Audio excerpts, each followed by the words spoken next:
We're back for your ears only. I'm Eddie Robinson. I'm David Alpern with this quote from the news. We're going to have to continue to go after them. That was President Obama after a SEAL team failed to capture a leader of the Shabaab militants in Somalia.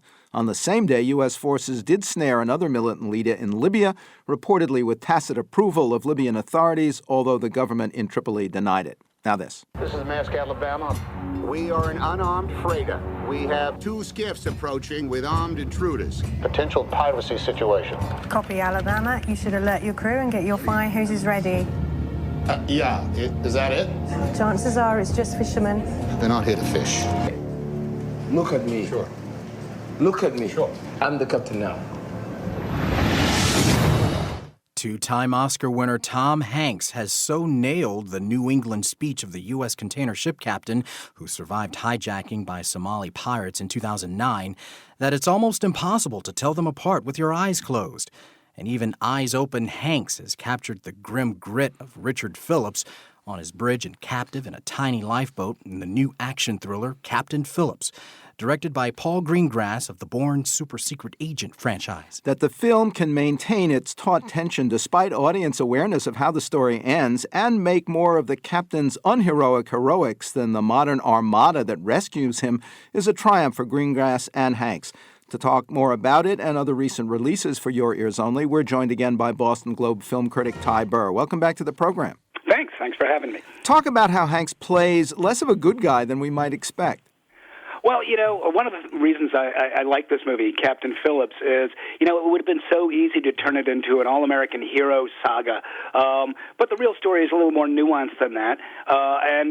And Hanks, we love Tom Hanks. He's our generation's Jimmy Stewart. It would be easy for him to fall into that role, but he gives a real performance here of a man who's not very emotional, who may have made a mistake or two, who ends up through events really sort of trapped in a situation and making the best of it.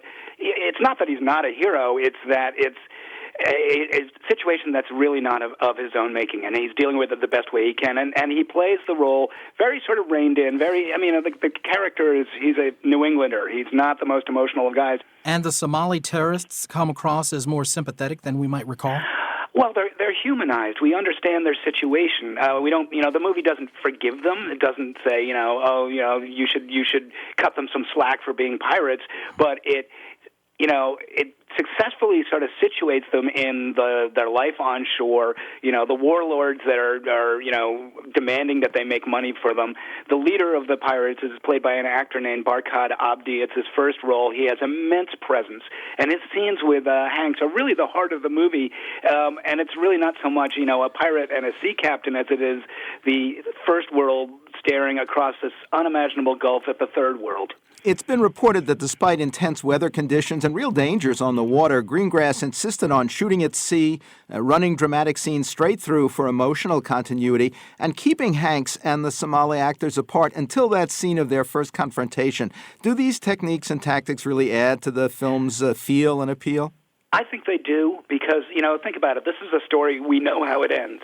We already know what's going to happen. But Greengrass has to set up a situation where you are willing to forget that. And the filmmaking has to be that visceral, that straightforward, that you buy into what's going on second to second, minute to minute. The Boston Globe reported an interview with real-life Captain Phillips. What's his reaction to Hank's portrayal and the movie itself? Oh, he's a terse Yankee, so he's not going to be jumping up and down and saying, "Woohoo! Tom Hanks is playing me." He looks at this movie and he has said he gives it Hollywood allowances for making it entertainment. To him, it's entertainment, and he was surprised that it stuck closer to the truth than he was expecting. And I think that's probably everybody's reaction, in that it feels that it's sticking to what's known of the facts in the case without ramping it up into, a Sylvester Stallone movie. Of course, filming on location was not possible for the film Gravity, starring Sandra Bullock as an astronaut adrift in her spacesuit, but you admired the state-of-the-art production and computer graphics of the movie. Oh, well, you really don't feel like you're looking at computer graphics at all. You feel like you're in outer space. I mean, this is a filmmaker, Alfonso Cuarón, who's one of the best movie makers out there.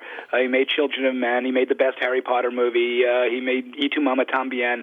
He is a very, very skilled filmmaker. And what's great about this movie is that it puts you out in the most perilous situation you could imagine, which is floating free in outer space, and imagines how the heck you would rescue yourself and even get back to Earth. It's an impossible situation, and it is, for the most part, true to physics, true to outer space travel. When things blow up, we don't hear them blow up because there's no air to carry the noise. It is just about the most convincing depiction of outer space that has ever been in the movies. How does Bullock do on-screen solo for so much of the film? She is remarkable. My one, complaint, and it's hardly a complaint, I like this movie a lot, I'm glad it's a big hit, is that, she's given a backstory, there's a tragedy in her past, she has to sort of overcome it and man up, or in her case, woman up, and that part felt a little pat to me, when what really matters is the ambience and the situation and how she's going to get out of it. But she's an actress we trust at this point. She's almost like, the female Tom Hanks, in that we will follow these people willingly wherever they go, and we want to see them, succeed, because they're not putting on airs, they're not doing a big action movie thing. They feel real, they feel life-sized. And what does superstar George Clooney contribute to the project? Well, Bullock's character is a novice astronaut. It's their first trip. Clooney's character, this is his last trip. He's done many, many missions, and so he's incredibly comfortable in this situation, to the point of cracking wisecracks, and you really kind of, especially in the beginning of the movie when things start going kablooey, you really lean on and treasure his calmness and his ability to just cut through and see, okay, here's what we have to do. And that has a lot to do with his star quality. I mean, it's Clooney up there. Again, he's somebody we can trust in a different way. Boston Globe film critic Ty Burr. His recent books include Gods Like Us on movie Stardom and Modern Fame from Pantheon, and 50 Movie Starter Kit. What to know if you want to know what you're talking about, from Random House. Quote from the news, renowned for her good judgment. That was President Obama on nominating Federal Reserve Vice Chairman Janet Yellen as first woman in the Fed's top spot, where she's expected to generally follow the policies of outgoing Chairman Ben Bernanke. Next, how Jennifer Sheehan mixes carols and cabaret, for your ears only.